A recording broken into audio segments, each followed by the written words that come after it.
Romancier et essayiste français à succès, auteur d'une œuvre prolifique, membre de l'Académie française depuis 1978, il est aussi célèbre pour l'attentat qui dévasta son appartement parisien cette même année que pour sa participation quotidienne aux grosses têtes de Philippe Bouvard, dont il est la caution intellectuelle. Il a obtenu en 2005 le Grand Prix catholique de littérature pour son jubilatoire Journal intime d'un mort. Catholique, il l'est, assurément, il l'est redevenu vers 40 ans. Nous parlerons de cette conversion tardive dans cette émission, de son enfance aussi, de la résistance au moment de la guerre et de tout ce qui fait sa vie. Jean Dutour, bonjour. Bonjour mademoiselle. Et merci de nous rejoindre dans VIP. Dans l'un de vos livres qui s'appelait Dutouriana, vous disiez « Périodiquement, je me perds de vue comme une personne qu'on n'a pas rencontrée depuis longtemps ». Est-ce que vous vous êtes retrouvé depuis? Je dis périodiquement, c'est-à-dire que ça revient. Ça revient. Oui, ça revient. Finalement, je me dis, après tout, je le connais un peu, celui-là. Depuis le temps que nous le voyons tous les jours. Alors Jean Dutour, c'est beaucoup de livres, pratiquement 70, parmi lesquels Le complexe de César, Une tête de chien, Au bon beurre, Jeannot, Mémoire d'un enfant, dont on reparlera dans l'émission, qui avait eu le prix Saint-Simon, Journal intime d'un mort. Et puis ce dernier, alors, qui a un titre que je trouve absolument fabuleux, La grenade et le suppositoire. C'est un beau titre. Hein. Ah, j'adore. Vous avez le génie des titres, hein, de toute façon. Oui, j'ai eu une querelle avec Troya. Pour ça un jour. J'ai le talent de trouver des titres, c'est vrai, c'est un talent que j'ai. Vous me direz qu'il ne suffit pas d'avoir un titre pour écrire un livre, mais enfin... Oh, bah ça accroche quand même. Oui, une fois que le livre est écrit, un bon titre, c'est meilleur qu'un mauvais. Et il avait écrit un livre, lui, Troya, sur les impératrices russes qui se sont succédées. Il y a eu la mort, il y a eu la veuve de Pierre le Grand. Ensuite, je ne sais plus laquelle, et puis, non, Élisabeth, et puis la grande Catherine. Et je lui ai dit, tu as un titre tout fait, là, pour ça. Il m'a dit, ben, je sais pas quel titre leur donner, j'ai envie d'appeler ces terribles impératrices. J'ai dit, oui, non, c'est très mauvais, ces terribles oui, c'est pas très bon, ça, oui. Ces terribles tsarines, peut-être. Non, non, non, c'est pas bon, moi j'ai un bon titre, lui dis-je. Les petites mères.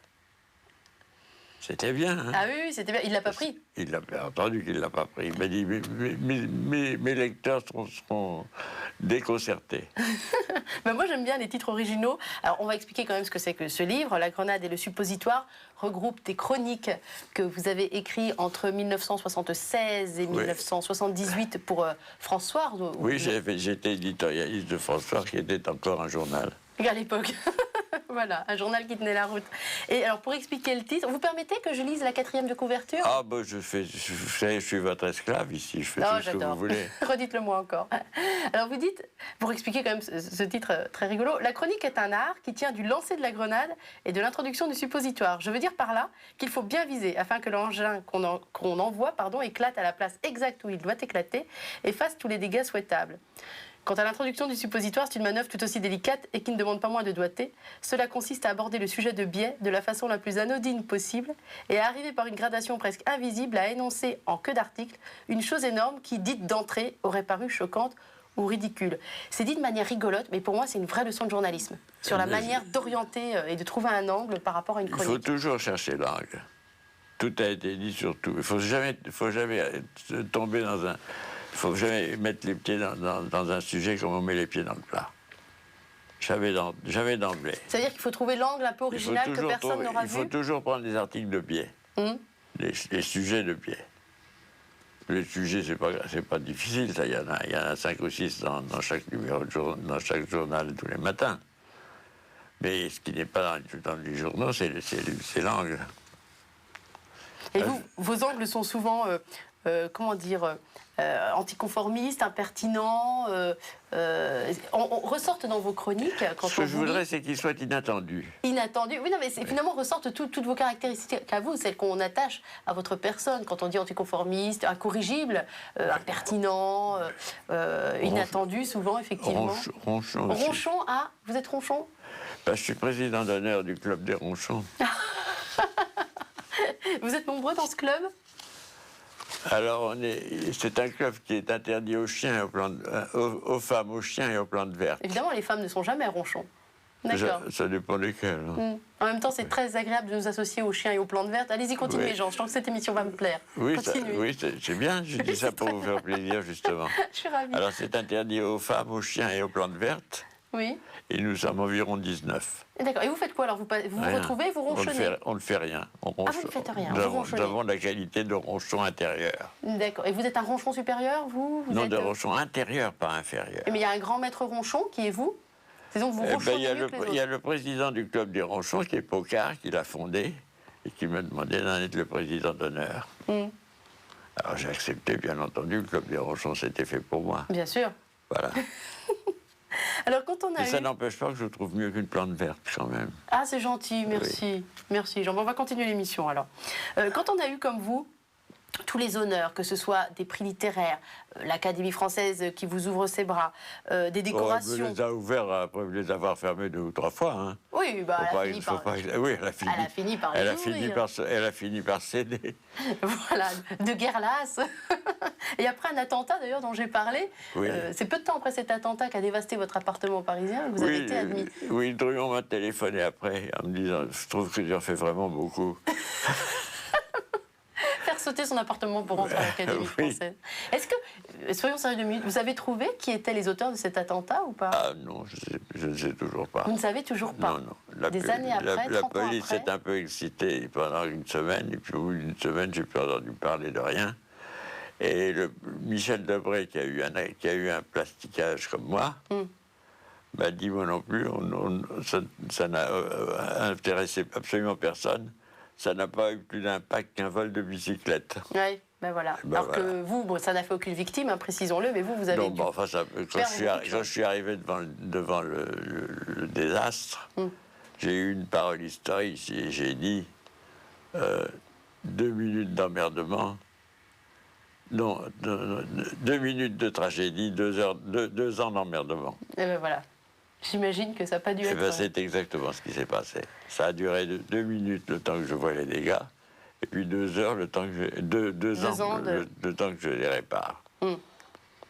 Ça a été un drame dans votre vie, cet attentat? Non, ça n'a pas été un drame. Vous ne considérez pas comme ça? Non, je me suis aperçu au contraire, non sans satisfaction, que je tenais à rien. J'avais un tas de petites cochonneries, vous savez, comme on en accumule autour d'une vie. Oui, oui. Et tout ça a sauté en l'air. Et ben, je me suis dit, je m'en fous complètement. D'ailleurs, dans Dutouriana, toujours, ce livre, vous dites la marque distinctive du XXe siècle est l'encombrement, la prolifération des objets, c'est-à-dire l'hégémonie de la matière. Là, vous avez trouvé une manière radicale de vous débarrasser des objets qui vous encombraient. Je ne l'ai pas trouvé moi-même, mais enfin... Vous avez aidé à la trouver. Oui. Enfin, en tout cas, vous avez vraiment l'art de prendre les choses du bon côté, et c'est un point fort, ça. Il faut être stoïcien, mon enfant. Oui, mon père. Est-ce que, quand on a reçu l'Académie française, des récompenses littéraires, des récompenses aussi, enfin des décorations comme grand officier de la Légion d'honneur, vous êtes commandeur de l'Ordre national du mérite, commandeur des arts des lettres. Ça, oui, bon. Est-ce que, alors, ma question arrive, est-ce qu'on a la sensation d'avoir réussi sa vie? Voilà, vous faites quel bilan aujourd'hui? Mais le bilan, la réussite, elle n'est pas dans ces trucs-là. Ah ben, j'espérais bien vous entendre tenir ce discours, Jean. Non.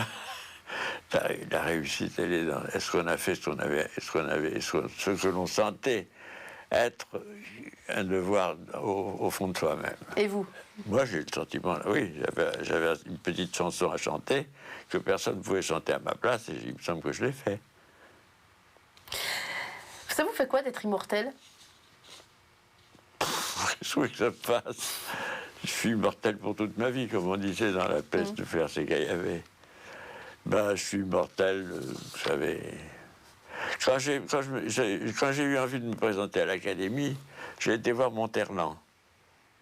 Et Monterland m'a dit, vous êtes fou, il n'y a que des corvées, c'est un deuil perpétuel. Parce que beaucoup de gens partent? Bah oui, parce que quand on est élu, on n'est plus tellement jeune. Alors, vous savez, moi je suis resté 30 ans à l'Académie. Ça fait 30 ans que j'y suis dans ce truc-là. Je commence à la connaître par cœur. Mais ça vous plaît quand même? Ah, je suis très content d'en être. Et puis on reste toujours là un petit peu au premier plan de l'actualité, même si on ne fait rien. Il y a quelque chose, il y a pas mal d'académiciens qui sont déjà venus s'asseoir dans ce même fauteuil. Et je trouve qu'il y a une constante chez vous tous. les académiciens, c'est que vous gardez tous un œil complètement brillant. Il y a quelque chose du garnement, Ça, c'est parce que c'est un club d'hommes. Maintenant, maintenant qu'il y a des femmes... il y a des femmes, quand même. Oui, il y a des femmes depuis quelques années. Est-ce que ça va changer? J'en sais rien. Mais les clubs d'hommes, c'est très important. Il y a quelque chose qui fait que vous êtes tous encore des grands garçons, c'est ça que vous vouliez... Des petits garçons. Des petits garçons. Des vieux petits garçons. Des vieux petits garçons. Justement, tiens, on va parler alors non pas du vieux petit garçon, du jeune petit garçon que vous avez été, que vous avez présenté dans un livre qui s'appelle Jeannot, Mémoire d'un enfant. Oui, le vrai titre, c'est Mémoire d'un enfant. Voilà. Parce que c'est ça qui m'intéresse. C'est ça qui m'intéresse. Écrire mes mémoires, ça n'a aucun intérêt. Rousseau l'a fait, Chateaubriand l'a fait, des tas de gens épatants l'ont fait. Mais écrire ce que c'est qu'un enfant, décrire ce que c'est qu'un enfant et le décrire de l'intérieur, ça c'est moins fait, je crois. Alors, c'est très spécifique, hein, vous avez choisi vraiment une période entre 6 ans et 13 ans. Oui. À 13 ans, on devient idiot, on est adolescent. Voilà. Alors qu'on est en général assez intelligent jusqu'à 13 ans.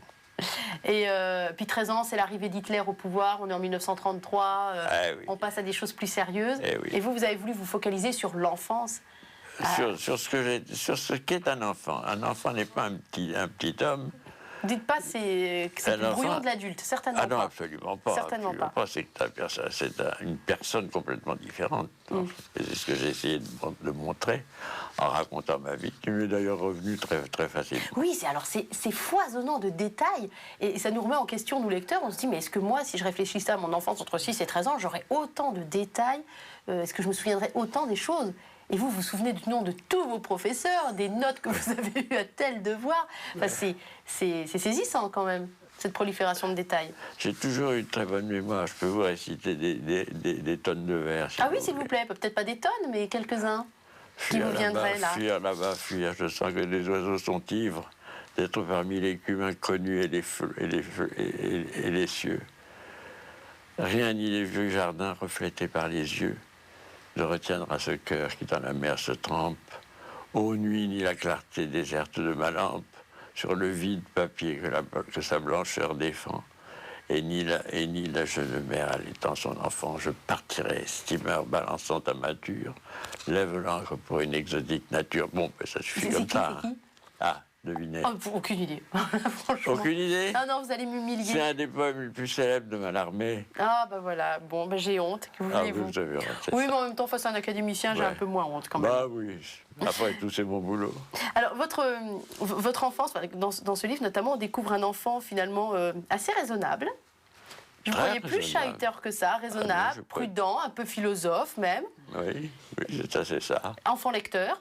Ah oui, très lecteur. Donc, le premier auteur sérieux que vous avez lu, c'est la Comtesse de Sévigné. La Comtesse de Ségur. De Ségur, pardon. De Ségur, oui, pas de Sévigné. De Ségur. Ah oui, la Comtesse.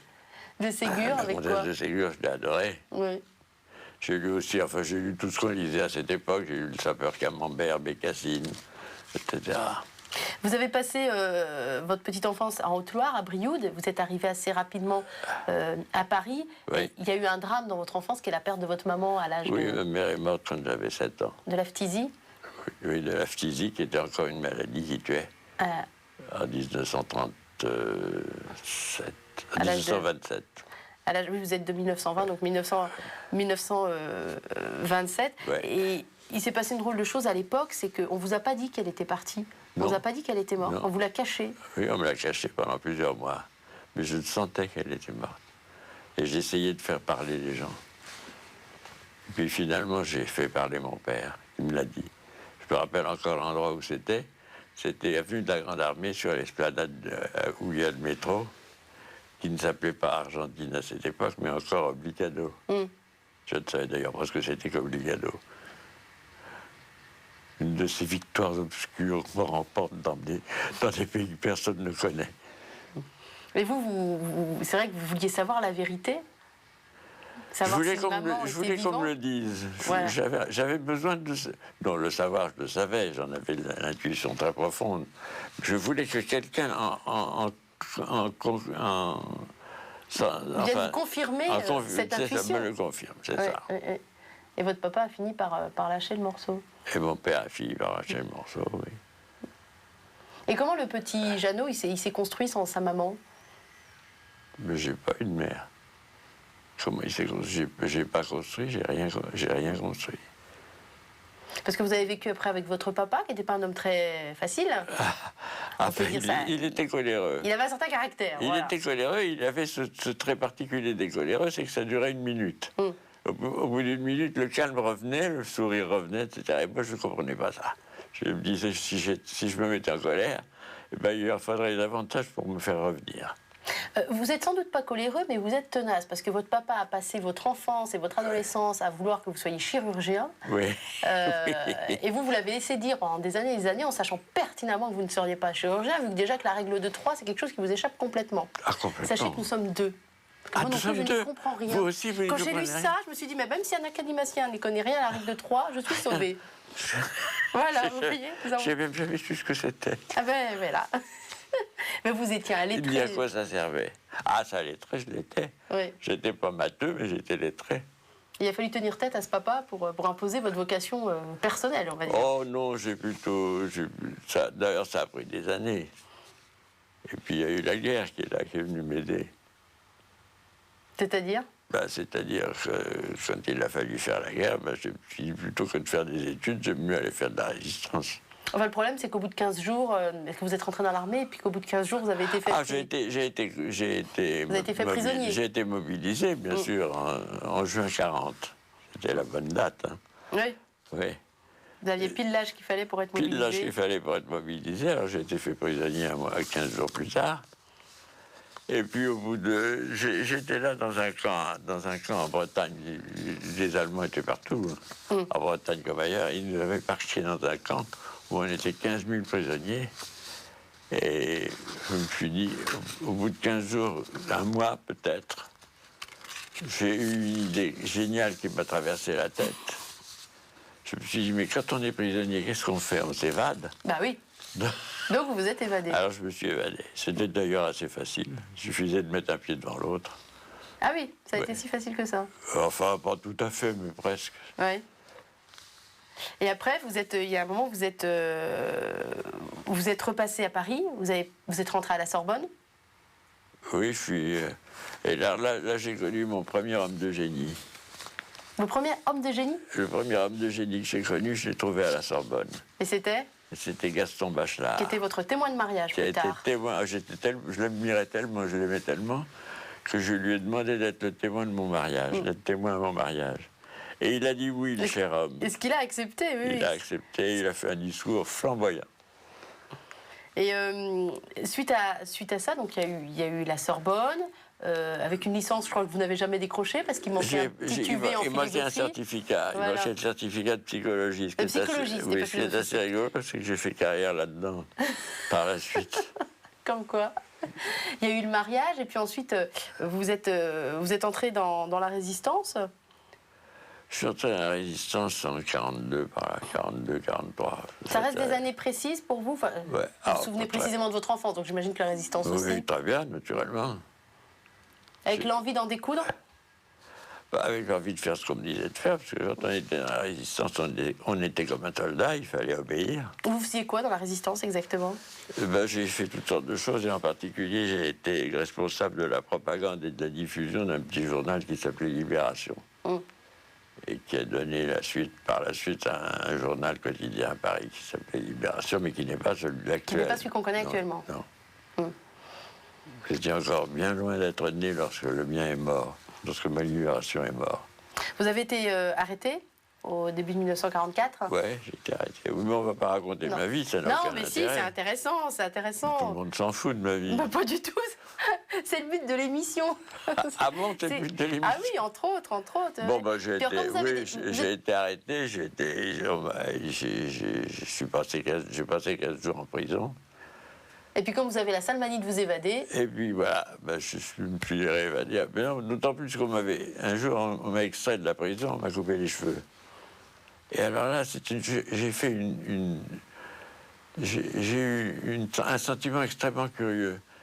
Je me suis dit, je suis Samson. On me coupe les cheveux, j'ai plus de force. Et je vais certainement mourir. Alors il faut, plutôt que de me laisser tuer par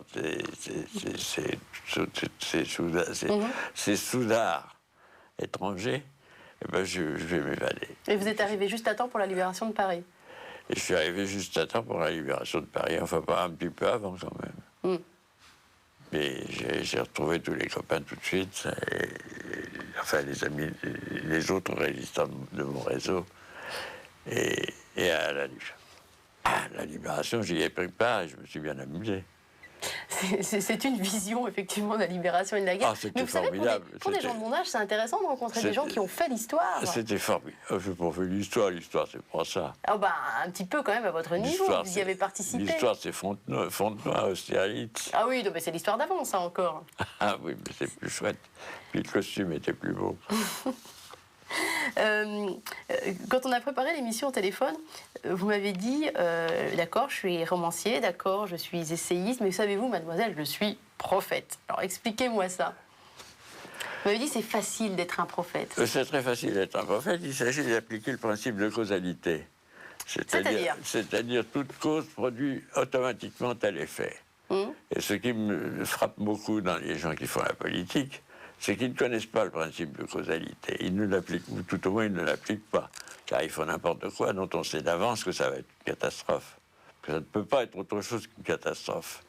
Et je crois que la façon d'être prophète que j'ai dans ce bouquin, c'est d'avoir, dans chaque sujet que j'ai traité, d'avoir arrangé les choses telles qu'on voyait la fatalité qui découlait des prémices que j'en donnais.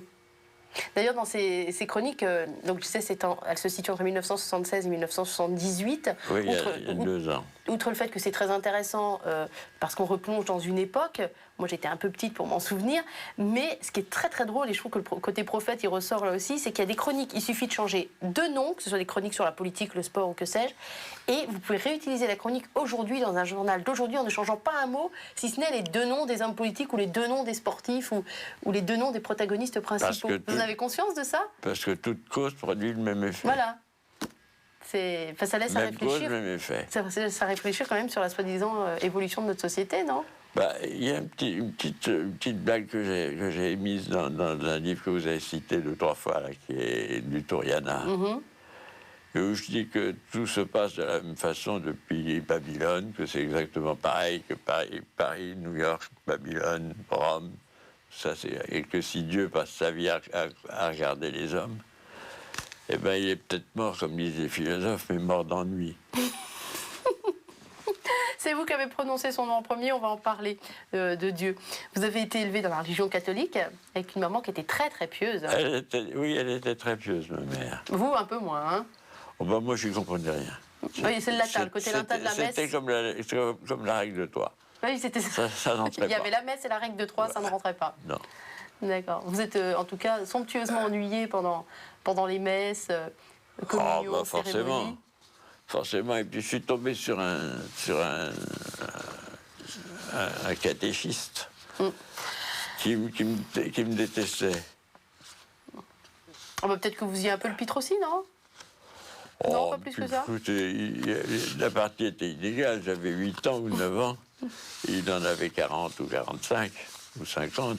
Et il a fini par vous virer du cours, quand même. Il a fini par me chasser du catéchisme. Il faut le faire, quand même. Se faire mettre à la porte du catéchisme. Alors, cela dit, vous avez été récupéré... Alors que j'étais un bon petit garçon, finalement. J'étais un petit chahuteur, certes, mais pas méchant, en tout cas. Pas méchant, évidemment pas. Et vous aviez une grand-mère qui faisait du spiritisme? Oui, ma grand-mère faisait tourner les tables. Et ça, elle vous a initié à ça? Non, elle ne l'a jamais fait, mais c'était des sujets permanents de moquerie de mon père. J'imagine, oui. Ça, c'est jamais quelque chose qui vous a accroché non plus, pas plus qu'à l'époque, la religion catholique. J'étais très... enfin, comment est-ce que je pourrais vous dire ça? Ma certitude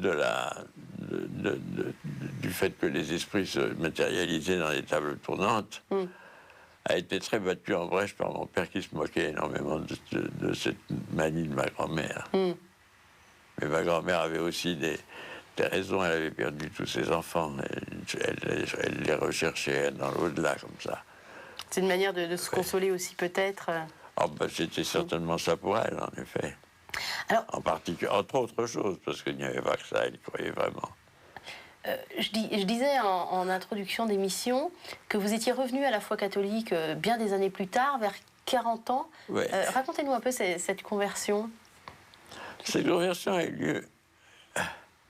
Je l'ai raconté plus ou moins dans un livre, dans un roman qui s'appelle Le Séminaire de Bordeaux. Et cette conversion, c'est à ma femme que je la dois. C'était une petite athée socialiste, tout ce qu'il y a de plus ferme sur la question. Et puis un jour, nous avons pris la voiture pour aller dans le Midi, et nous nous sommes arrêtés à Chartres. Et elle a voulu entrer dans la cathédrale de Chartres. Magnifique. Nous sommes entrés dans la cathédrale de Chartres. Elle s'est assise sur un prie-dieu près du chœur. Et en sortant, elle était devenue chrétienne. Ah oui, donc il y a le pilier de Claudel et puis il y a le prie-dieu de Madame Dutour. Ouais. Et alors, vous savez, les femmes sont très, très, très puissantes, très importantes pour ces choses-là. Ouais. Et nous avons connu un charmant gardien des franciscains qui s'appelait le père Gonzague Motte. Et alors j'ai été pris entre les feux du père Gonzague Motte, qui était un type charmant, adorable et drôle, et ceux de ma femme. Et vous avez capitulé, quoi. Je ne pouvais pas résister, c'était pas possible. Et ben c'est comme ça que c'est revenu. Je crois que je ne l'ai jamais raconté, sauf un peu d'une certaine façon dans le séminaire de Bordeaux. Si vous avez un moment, quand vous n'aurez pas d'académicien à cuisiner. Séminaire de Bordeaux, on retient l'information pour nos téléspectateurs aussi. Et ça a changé quoi au milieu de votre vie, de d'un seul coup découvrir que Dieu existe? Oh bah ça n'a rien changé, qu'est-ce que vous voulez que ça change? Ah mon Dieu, ça n'a rien changé? Enfin si, ça a changé toutes sortes de choses intérieurement, mais ça n'a rien changé de ma vie. Mais est-ce que vous avez Et reconsidéré... puis j'avais jamais été très éloigné de Dieu. C'est vrai, vous n'aviez jamais vraiment quitté? Non, jamais complètement. J'avais comme ça. Puis même quand je blasphémais comme un imbécile, eh ben, c'était quand même pas sérieux. Mais d'un seul coup, Dieu qui apparaît dans une vie de couple, puisque vous nous expliquez que c'est une conversion finalement commune, même si la vôtre a suivi de peu celle de votre femme, si elle n'est pas simultanée, mais j'imagine que ça révolutionne un peu une vie de couple quand même, qu'il y ait un troisième qui s'impose comme ça. C'est pas un troisième. Ça fait ménage à trois maintenant. Ah non, ça n'a rien à voir. Vous aviez d'autres conversations quand même, des conversations... Oh bah bien sûr, naturellement, ça n'a rien changé. Ça n'a rien changé? Ça n'a rien changé, mais je ne peux pas vous le raconter parce que je l'ai déjà raconté dans ce roman. Ah oui, donc il faut vraiment qu'on lise... Alors, il faut lire le roman parce que... C'est très frustrant ce que vous êtes en train de faire, Jean Dutour. C'est frustrant? Oui, c'est frustrant. Allez chez nous un petit peu. Eh ben non, là-dessus j'ai connu le père Brugberger. Non, je l'avais connu avant. Alors là, il faut qu'on en parle, parce que c'est un dominicain pas comme les autres. Le père Brugberger. On va avoir un courrier monstre si on lui fait de la publicité, mais c'est quelqu'un qui a compté dans votre vie. Oh bah c'était un dominicain un peu... Ah bah c'était un dominicain non conformiste, oui, c'est comme vous l'avez dit. Non conformiste, un peu libertin aussi, non? Qui a eu de gros soucis en tout cas avec l'institution catholique. Oui, je crois que les femmes l'ont un peu trompé. Voilà. C'est un homme très séduisant et qui aimait se laisser séduire aussi. Mais il y a plein de beaux côtés aussi. Nous nous sommes connus à New York. Où il était en exil? Oui, les Dominicains l'avaient exilé dans un couvent de Dominicains en Amérique. Et un jour, nous nous sommes rencontrés à New York. C'est comme ça que nous nous sommes connus. Et puis nous nous sommes beaucoup plu tous les deux. Je venais de publier un livre qui s'appelait Les taxis de la Marne, qui était très patriotique et gaulliste. Et ça lui a bien plu parce que c'était un peu son genre d'esprit à lui aussi. C'est vrai que vous étiez très gaulliste, oui. Oui, tous les deux. Lui aussi Brugberger. Et puis, il est rentré en France, moi aussi. Enfin, moi, je suis rentré avant lui. Il est rentré un petit peu de temps, puis on s'est récupérés, on s'est revus. Mais vous parliez quoi? Que de politique ensemble ou quand même un peu de religion? On parle de tout. Il m'a même demandé d'écrire une préface à un de ses livres qui s'appelait L'âne et le bœuf, qui est un très bon livre. Et j'ai fait une préface qui était beaucoup trop grande, mais enfin qui lui a fait plaisir. Lui, il a fait des livres. Parce que j'ai raconté comment je m'étais comment je m'étais converti de rien à Dieu. Et qu'est-ce qui vous a apporté cet homme-là, à titre, outre vos conversations d'intellectuels, etc., mais qu'est-ce qui vous a apporté cet homme-là? Est-ce qu'il vous a appris des choses sur Dieu? Est-ce qu'il vous a fait avancer dans votre foi, notamment? Non, la foi, elle était... Quoi ça sert de fréquenter les dominicains, je vous jure? Il n'avait pas besoin de me faire fréquenter ma foi. Ma foi, elle était là d'entrée. J'étais un petit baptisé, j'étais sauvé. Et puis, tout d'un coup, je me suis mis à croire au Dieu de la chapelle Sixtine. À celui-là. Et le Père Carré, que vous avez bien connu aussi, le Père Carré, qui est un dominicain très connu. C'était quelqu'un qui était très proche de moi et très proche de nous tous. Et il nous a tous aidés à mourir, le Père Carré. Il vous a aidé à mourir. À mourir? Ah oui, oui. j'avais bien entendu. Oui. Pourquoi il vous a aidé à mourir? Parce qu'à l'Académie, on meurt. Oui. Et que le Père Carré était là. Oui. Il était académicien, oui. Oui. Il était notre...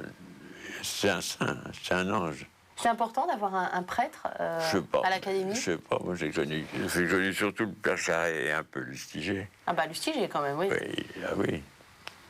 Mais enfin, le Père Carré était quelqu'un qui était très proche de nous, qui était comme notre père à tous. C'est vrai que le Père Lustiger venait pas très souvent à l'Académie il venait voter. française. Il venait voter, oui, voilà. Ça l'intéressait beaucoup les futurs académiciens. Les futurs confrères. Quel souvenir vous en gardez de Monseigneur Lustiger qui nous a quittés il y a quelques mois? Moi, j'aimais beaucoup Lustiger. Ouais. C'était quelqu'un de tout à fait épatant et très agréable. Je crois qu'il était comme tout le monde, il avait plusieurs visages. C'est-à-dire que le visage qu'il avait dans son diocèse n'était pas le même que celui qu'il avait à l'Académie. Qu'à l'Académie, c'était un petit peu extérieur à lui. Et de fait que ce fût extérieur à lui, il avait une petite... il était un peu guindé avec nous. Ah bon? Bon, guindé n'est pas le mot, il était un peu... Il n'était pas ce qu'il était lui-même, il n'était pas le Lustiger que Jean-Paul II avait nommé cardinal et archevêque de Paris. J'imagine qu'il n'était pas trop guindé le jour où il est venu vous faire ses adieux. C'était très émouvant. Quand il nous a dit « Je ne suis pas venu vous dire bonjour, je suis venu vous dire adieu ». Ouais. Il était assis à côté de moi. Ah, juste à côté. Juste à côté. Il y avait du panache dans cette manière de faire aussi. Oh, ben c'était un type épatant, Lustiger. Épatant, moi j'aimais beaucoup. Hein. J'avais une grande vénération pour lui. Albert Camus, on change de sujet, dans ses carnets, a écrit cette phrase que je trouve très jolie. Les doutes, c'est ce que nous avons de plus intime. Est-ce que vous avez des doutes Oh, bah oui, forcément. Encore des doutes? Des doutes sur quoi? Ah, ben c'est moi qui vous pose la question. Non, mais qu'est-ce que ça veut dire, des doutes? Jean Dutour. Je sais pas, des doutes visiblement concernant la religion, non. Enfin, en tout cas, l'existence de Dieu, non. D'autres doutes que vous auriez aimé ne plus avoir à l'âge que vous avez? Je ne vois pas. Ah, ben très bien. Je ne vois pas du tout. Quel doute est-ce que je pourrais avoir à l'âge que j'ai? Je sais pas.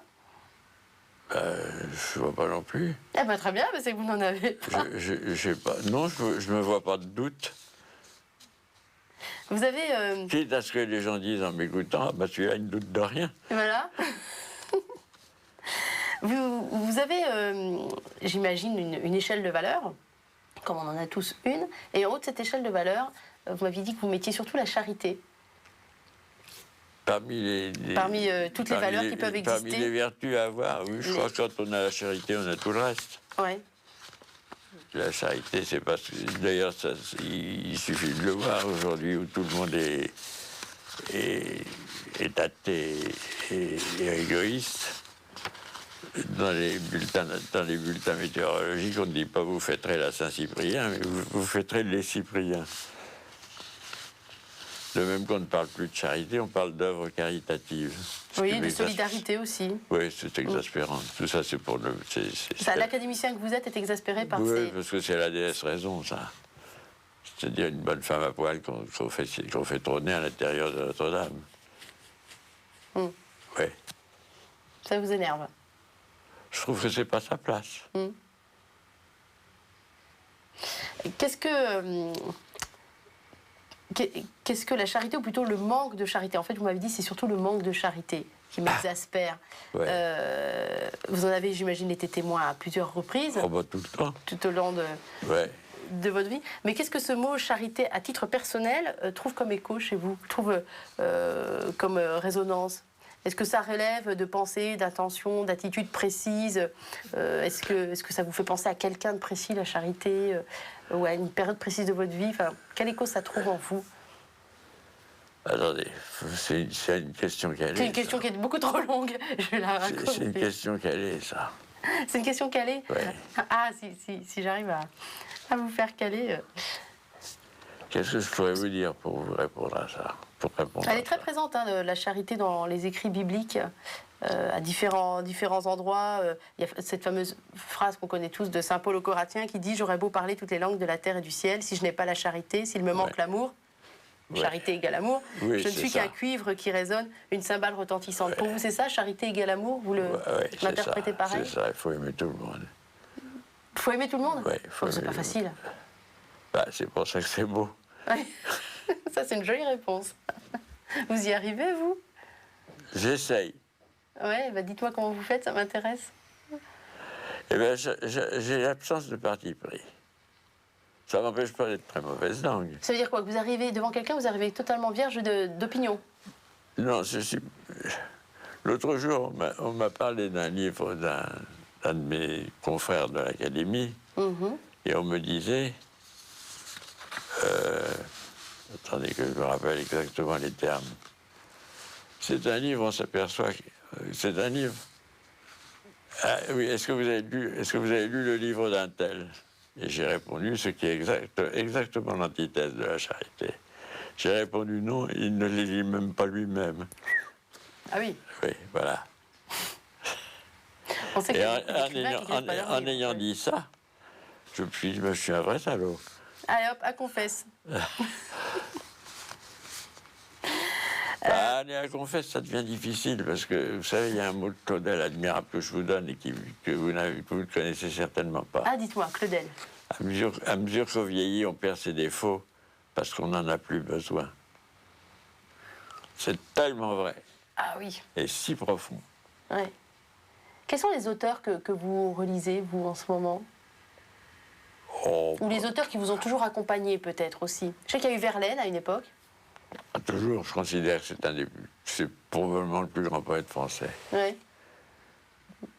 Il y a d'autres auteurs qui vous ont aidé à vivre? J'ai été très influencé par Balzac, Stendhal, Diderot, enfin toute la littérature française. Hein. Tout ce qu'il y a de bon dans la littérature française, je l'ai lu, absorbé et assimilé. Et chez vos contemporains, il y a quelqu'un particulièrement dont vous seriez peut-être éventuellement jaloux? Écoutez, alors là, non, je ne suis pas jaloux, je suis jaloux de personne. Non, mais bon, dont vous admirez en tout cas le travail? Non, j'ai l'impression que je connais mieux le métier que la plupart des gens. C'est vrai? Ouais. Il consiste en quoi, ce métier, exactement? Finalement, en quoi consiste le métier de menuisier? En quoi consiste le métier d'ébéniste? À faire, fabriquer, oui. Oui, à fabriquer avec des petits morceaux de bois un meuble qui soit sublime. Voilà. Et vous, c'est comme ça que vous envisagez votre métier d'artisan, finalement? C'est un métier d'artisan? Oui, vous savez ce que c'est Valérie qui écrivait sur les fiches d'hôtel à l'article profession artisan en chambre. Ben, c'est exactement ce que je me sens. C'est vrai? Ah oui, c'est absolument vrai, artisan en chambre. Aujourd'hui encore? Oh oui, plus que jamais. C'est vrai? Ben oui, c'est vrai. Non, mais c'est intéressant, quoi. C'est un métier où on se rend compte où on évolue sans cesse, on n'a pas fini de s'améliorer. Et c'est bien. C'est bien. Bon, alors, moi, on s'est éloigné de la charité. Je voulais juste vous ramener un petit peu à ça. Je ne sais pas si vous lisez un auteur qui s'appelle Benoît XVI. Il ne fait pas partie de l'Académie française, hein, cherchez pas. Je ne dis pas que les gens de mon petit club, hein. Il m'arrive de mettre mon nez ailleurs. Alors, on est en pleine période de carême, et dans son message de sa sainteté Benoît XVI pour le carême 2008, justement, il a mis l'accent, drôle de coïncidence que vous ayez choisi ce thème-là, sur la charité, notamment l'aumône évangélique. Et je vous lis une phrase issue de son message. L'aumône évangélique n'est pas simple philanthropie, elle est plutôt une expression concrète de la charité, vertu théologale qui exige la conversion intérieure à l'amour de Dieu et des frères, à l'imitation de Jésus-Christ qui, en mourant sur la croix, se donna tout entier pour nous. Eh bien, c'est très bien, c'est Ça vous plaît, exactement ça. Il y a de quoi réfléchir pour... C'est exactement ça, c'est très bien. C'est très bien dit. Ouais, Il n'y a pas c'est besoin très de bien l'écrire, dit, puis c'est vrai, c'est tout à fait, c'est ça, il a très bien analysé ce que c'est que la charité. Vous réfléchissez sur quoi en ce moment? Enfin, je ne sais pas si vous dites je vais écrire un livre, ça va être sur... Non, c'est pas comme ça que ça se passe. Ah, alors ça se passe comment? C'est un grand mystère, le métier d'écrivain, vous Eh vous ben, rendez pas compte. Hein. vous avez lu, m'avez-vous dit, mon petit bouquin qui s'appelle Journal intime d'un mort. Ah oui, que j'ai beaucoup aimé. Ouais. Celui qui a eu le grand prix de la littérature catholique. Voilà, celui-là. Ouais, celui-là, ouais. Eh bien, un matin, en buvant mon café, j'ai vu écrit journal d'un mort. Et en dessous, j'ai vu écrit devant moi, comme ça. Ouais. Enfin, par l'esprit, naturellement. Et en dessous de journal d'un mort, il m'est venu la première phrase du livre, tout au moins ce que je pensais être la première phrase du livre, et qui était il en est de la mort comme de tout, tant qu'on n'en a pas tâté, on s'en fait un monde. Et ben, je me suis dit, ben, je tiens un bouquin, là, ça y est, j'ai le ton et j'ai le titre. Ça vient toujours comme ça, à des moments un peu inattendus. Le ton et le titre, c'est comme la grenade. La grenade et le suppositoire. Oui. Quand on a le ton et le titre, on a le bouquin. C'est vrai? Oui, enfin moi c'est comme ça. Et avec je vous donne cet exemple-là parce que c'est un exemple assez récent. C'est aussi un livre intéressant où pour faire résumer un petit peu, donc vous êtes mort. Mon personnage héros, est mort, pardon. Oh, il me ressemble un peu quand même. Un petit peu quand même. Et vous vous rendez compte que vous êtes peut-être mort, mais que votre esprit est toujours là, et vous errez dans votre cimetière, parce qu'au départ, vous n'arrivez pas à sortir de votre cimetière, il y a quelque chose qui vous en empêche, et vous vous rendez compte que personne ne vient vous voir au cimetière. Pas grand monde, en tout cas. Un petit peu votre femme, mais bon. Ouais, je suis remarié avec le copain. Ben voilà. Donc, mais que finalement, vous êtes détaché de tout ça. Finalement, une sorte de détachement, et c'est très jubilatoire et très drôle, parce que vous... Finalement, il se dit qu'il doit être au purgatoire. Voilà. C'est une espèce de sas de décompression. Il y a quelque chose comme ça. Il se dit, je suis là en attendant, jusqu'à ce qu'il rencontre un certain Adamas. Oui, alors ça, c'est un genre Méphisto, celui-là. Voilà. C'est un petit démon. Qui représente un peu la tentation aussi, avec qui un dialogue va s'engager, en tout cas.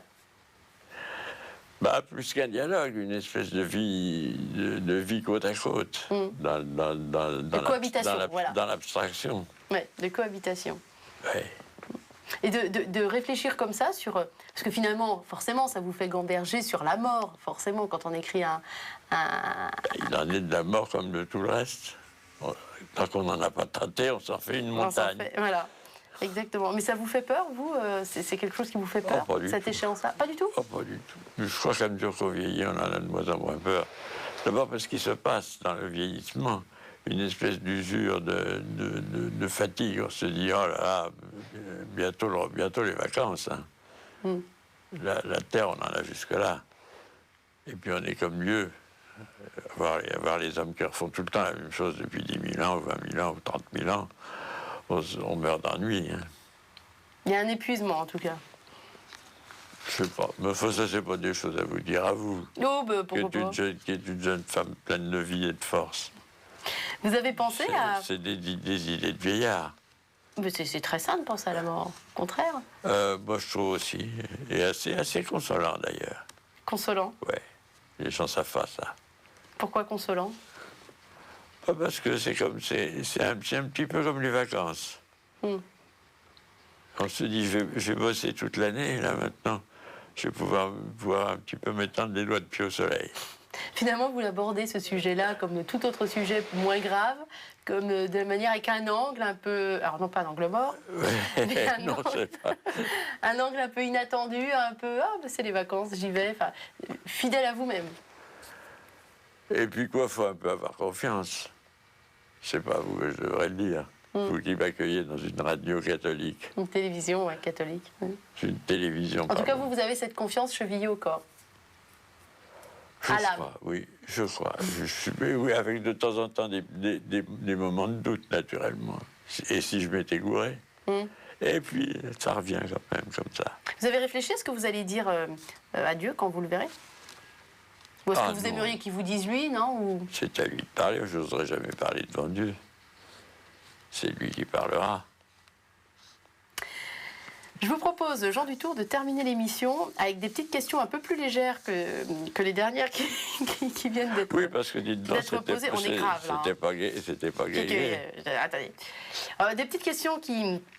Voilà, vous essayez de répondre, vous avez le droit de dire joker. Hein. Ouais. Si la question vous ennuie... Joker. Ah oui, vous avez le droit de dire, écoutez, mademoiselle, vous êtes bien gentille, mais votre question ne m'intéresse absolument pas. Ah ben ça, je vous le dirai, Ou celle-là, je n'ai pas envie d'y répondre. Alors, Jean Dutour, à quel signe infaillible reconnaissez-vous la bêtise? Alors là, je sais pas. La bêtise, je la sens dès qu'elle arrive. La première parole qu'un imbécile vous dites tout de suite, tiens, voilà un crétin. Qu'est-ce qui pourrait vous empêcher d'écrire? Ah ben ça, rien alors. C'est vrai? Ou l'absence totale d'inspiration. Oui. Quel est votre paysage préféré? Paris. Paris? Ouais. Parisien indécrottable? Non, parisien conscient de la beauté de cette ville. Encore qu'on fasse tout pour l'enlaidir, mais enfin là, je serais mort avant qu'ils y soient arrivés. Quels sont les démons que les années n'ont pas assagis? Jean Dutour.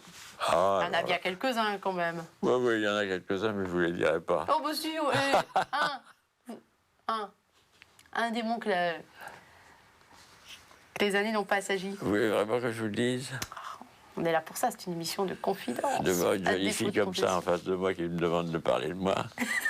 Voilà un démon. Ah bah d'accord, c'est drôlement sympa ça. Bon, quelles pensées s'imposent souvent à vous? Est-ce qu'il y a des pensées comme ça qui reviennent, qui vous travaillent? Oh, j'ai écrit trop de livres, il faut qu'il y ait une pensée qui me travaille. Il y en a eu beaucoup qui m'ont travaillé. Que vous avez pu déposer au fur et à mesure dans vos ouvrages? Oui. Quel est le luxe dont vous ne sauriez vous passer? Oh, de penser librement. Ah, c'est vrai que vous êtes réputé pour votre faculté non seulement à penser librement, mais alors à le dire. Oui, à le dire aussi. À le dire. Ça se perd, ça, aujourd'hui. Je ne sais pas si vous le notez, vous. Oh oui. Mais aussi bien chez les journalistes que chez les auteurs, etc. Moi, j'ai comme ça cette sensation qu'on est moins libre ou qu'on se sent moins libre de s'exprimer. Bah, ils sont leur propre censure, ils ont peur de tout. Oui. Vous pensez qu'on est paralysé par la peur et qu'on n'ose plus dire? Ouais, c'est ce qui me semble. Mais il y a une certaine liberté, effectivement, chez les auteurs de votre génération qui est très revigorante, finalement, et c'est vous qui nous donnez des leçons. Espérons. Est-ce que vous avez un mot particulièrement que vous aimez bien, que vous vous débrouillez pour caler, pour mettre dans chaque livre, dans chaque conversation? Oui, j'en ai eu plusieurs au fur, mais je ne me les rappelle pas, mais je les ai mis quelquefois. En ce moment, là, le mot que vous aimez bien, il y en a un particulièrement? Non. Et une devise, est-ce que vous avez une devise? Une devise? Oui, ou une phrase que vous aimez bien, qui vous accompagne? Ah, je dois avoir ça, mais je n'ai pas présent à l'esprit. Ah, bah ça viendra peut-être un peu plus tard. Quelle définition du... elle est dure, celle-là. Quelle définition du bonheur vous donneriez? C'est une blague des démocraties. Ça n'existe pas, le bonheur. C'est sévère. Hein. Ben non, c'est la pure vérité. Alors, qu'est-ce qui existe, alors? Ce qui existe, c'est la vie. Et la vie, c'est pas le bonheur. C'est quoi? C'est des petits moments de bonheur à droite à gauche? Oh, il y a des petits moments de bonheur qu'on a comme ça, mais le bonheur n'est pas une espèce de gâteau qu'on trouvera en allant chez le boulanger c'est le pâtissier du coin. Alors que c'est ce qu'on veut nous faire croire. Quel est le talent que vous aimeriez avoir et que vous n'avez pas du tout, entendons-nous? Hein? Ah, que je n'ai pas du tout. Ah oui, mais voilà. J'aimerais pouvoir parler. Pardon? J'aimerais pouvoir parler. Comment ça, parler? C'est-à-dire être bavard, être prolixe, raconter des choses. Oh, bah attendez, les académiciens, ils sont quand même connus pour être des... Oui, bah pas moi. Des beaux verbeux, quand même, Oui, non? oui, la plupart des gens sont très verbeux. Moi, je ne suis pas. Alors, qu'est-ce que vous faites chez Philippe Bouvard aux grosses têtes? C'est bien pour parler qu'on vous téléphone. Je trouve des questions. Non, je peux parler quand on m'interrompt. Oui. Je suis incapable de parler d'un seul trait pendant, je ne sais pas, un quart d'heure ou une demi-heure. Alors que je vois des gens qui le font tout le temps. Et qui tiennent en haleine leur auditoire. Et qui tiennent plus ou moins en haleine. Qu'est-ce que vous aimeriez encore accomplir, Jean Dutour? Vous n'avez peut-être pas complètement commencé non plus. Oh, bah, maintenant, j'ai fait ce que je voulais faire. C'est-à-dire, je voulais être peintre quand j'étais jeune. Et j'étais très doué. Et j'ai pas fait de peinture parce que c'était trop cher et j'avais pas le sou.